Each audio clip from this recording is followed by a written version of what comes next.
అలాగా రాశిలోనే బుధాదిత్య రాజయోగం, రాశిలోనే కేతు సంచార స్థితి ఉండడం వలన ప్రభుత్వ అధికారులతో, ప్రైవేట్ రంగంలో ఉండబడిన వారందరితో ప్రేమపూర్వకమైన వాతావరణంగా ఉండగలగాలి. దయచేసి వాగొద్దు. మితిమించినటువంటి శృతిమించిన మాటలు మాట్లాడడం వలన అనేక రకాల ఇబ్బందికి, మీ యొక్క సమస్యకు మీరే కేంద్ర బిందువులు అవుతారు అని చెప్పి గమనించాలి.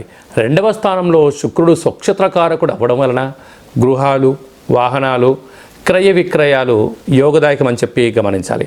6వ స్థానంలో శని భగవానుడు సంచారం చేయడం వలన కొద్దిపాటి ఆందోళన, రుణ సమస్య, శత్రు సమస్య, రోగ సమస్య, నిద్రలేని రాత్రులు గడిపే పరిస్థితి చాలా అధికంగా ఉంటుందని చెప్పి గమనించాలి. 7వ రాహు భార్యాభర్తల మధ్య 3 వ్యక్తుల యొక్క ప్రమేయాలు, ఇబ్బందులు, ప్రేమికుల మధ్య ఆటంకాలు ఉండబడిన పరిస్థితి చాలా అధికంగా ఉంటుందని చెప్పి గమనించాలి. భాగ్యస్థానం